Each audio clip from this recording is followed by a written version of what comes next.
Thank you for keeping it tuned into this edition of the Sports Cubicle. I'm your host, Mike Mercado. We appreciate you making us a part of your day. And this story hit my timeline, and I really wanted to get into it a little bit here with all of you. And it has to deal with CHSN and kind of the new wave of how you and myself as consumers are getting and receiving and enjoying our entertainment and in the sports world, in the streaming world. And this comes to us from the Chicago Sun-Times. Jeff Agris, WGN interested in airing Chicago Sports Network broadcast, confident a deal can work. WGN TV is interested in carrying local sports again and believes there's a path to air Chicago Sports Network broadcasts of the White Sox, the Bulls, and Chicago Blackhawks. That much of the area has missed, the Sun-Times has learned. The sides would have to sort out a lot of details, such as how many games would be included and who would sell advertising for them. Though WGN isn't positioned to pay a substantial rights fee, the teams would have to treat it as a marketing expense. It could deliver the teams their largest TV audience since they launched CHSN in October. WGN is available essentially everywhere locally, including on Comcast Xfinity cable systems, which has about 1 million subscribers in the market. Plus, with as much as 15 hours of live daily programming, WGN can promote the broadcast all day. By undercutting the primary cable provider in the area, CHSN would risk further damaging its relationship with Comcast. But perhaps that's irrelevant at this point. At a Crane's Chicago business event April 3rd, Bulls president Michael Reinsdorf accused Comcast of acting in, quote, bad faith during carriage talks and called its behavior, quote, discriminatory.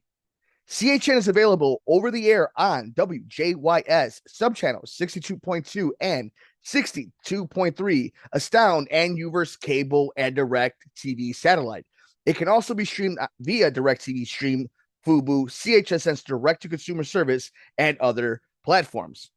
WGN is confident it could cobble together a limited schedule of games for all three teams, despite commitments with CW Sports that include the NASCAR Xfinity Series and ACC football and basketball. A schedule might include 10 or 15 Bulls and Hawks games and 25 Sox games. It would be the first time WGN figured out a way to accommodate a team. In 2008, the late Hawks chairman Rocky Wirtz worked with WGN to air 20 games a year starting with the 08-09 season, while the channel still was carrying Bulls, Cubs, and Sox games. If WGN were to carry those games, the broadcast likely would be simulcast of the CHSN feed. Since losing the share of team rights as well as those of the Cubs in the fall of 2019, WGN dismantled its game production operation. WGN could produce its own pregame and postgame shows and sell advertising for them. Check out the rest of the article. It's fascinating stuff. Jeff Agris has been all over this. It's Jeff Agris over at the Chicago Sun-Times. WGN interested in airing Chicago Sports Network broadcast, confident a deal can work. And it's interesting. Matthew McConaughey was right in True Detective. Time is just a flat circle. We are right back to where we started. You know, I remember when cutting the cord was a novel thing. I remember when it financially made sense to cut the cord and to venture into only streaming. But now, if you look about how expensive every single one of these apps that have some great programming, whether it is original television, original movies, reality television, sports, wrestling, whatever it may be, it has completely gone off the rails with how expensive they are now. It is no longer that you're paying $7.99 for Netflix. You aren't paying $5.99 for Peacock. Apple isn't $7.99. All these different networks have just gone to a different level of expecting consumers to just accept these price hikes and to be okay with it because in theory, in response to it, you are getting top tier prestige television and movies. Now let's bring it to the sports world. Let's bring it locally. If you're watching Apple and you're getting Severance, if you're watching HBO Max and you're watching The Last of Us, if you're watching Disney Plus, you're watching The Mandalorian or Daredevil, Netflix, obviously with Stranger Things, amongst so many different top tier programming. You aren't getting the equivalent of that on CHSN. The Chicago Bulls aren't giving you the equivalent of Emmy-worthy television. You aren't getting Oscar performances from the White Sox or Blackhawks. Yeah, there's some good stuff there. You could be excited for Matas or Connor Bedard. You could be looking for something for the White Sox, but it's not worth price of admission. It's not worth $19.99 a month to watch one team and $30 a month to watch all three. You have a team that's coming off of being the worst team in baseball history. You have a Bulls team that continues to be in basketball hell.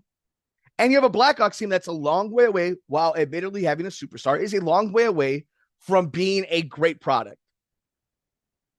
So now you're in a situation where they have to, this is their only way into a consumer's living room, into their phones. Because we've seen direct-to-the-consumer app. Nobody wants to pay to see any three of these teams. So the best way to get into somebody's household is to get back over the air, which is right back where we started. These are hard times for people. People are deciding what utilities they should pay for.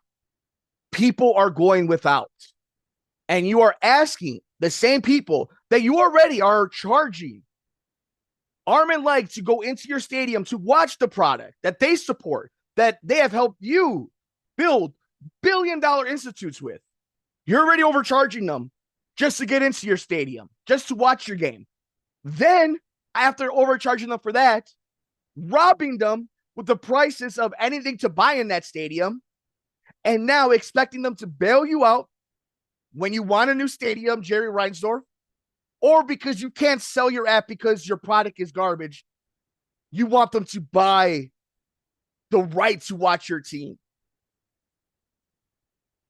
This makes sense for WGN. It's programming, it's live programming. You might catch lightning in a bottle and something great might happen by having them on. But other than that,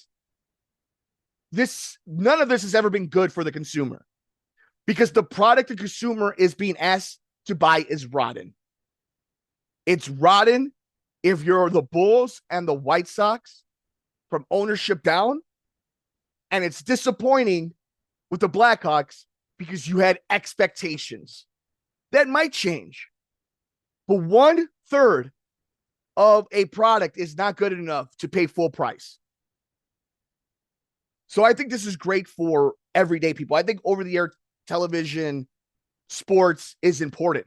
I've always been an advocate for baseball teams playing one Sunday or every Sunday if you want to be, liberal with it, but at least one Sunday every month over the air.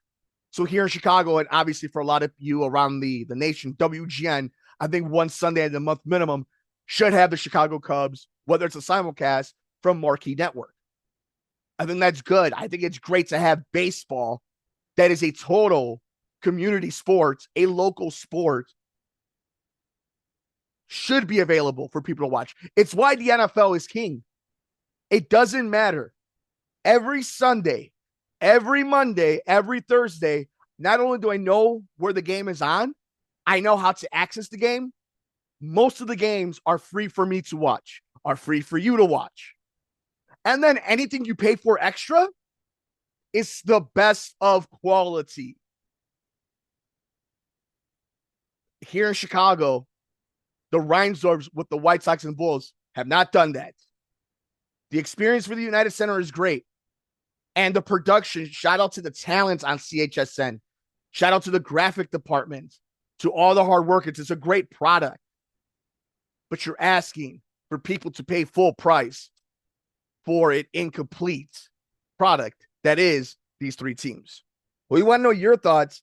There's a chance CHSN might be heading to WGN. Do you want to see this happen? How have you been watching the teams? Did you get the bunny ears all the way back so you could just get them over the air without having to pay the $19.99 or $30 a month to watch the 3 teams. Let us know down if you're watching us here on YouTube at the Sports Cubicle down below. Check us out wherever you get your favorite podcast at Sports from the Couch. And of course, we're over at WCPT 820 SoundCloud and HeartlandSignal.com. We got a jam-packed edition still here of the Sports Cubicle on WCPT 820 AM Chicago. I'm your host, Mike Mercado.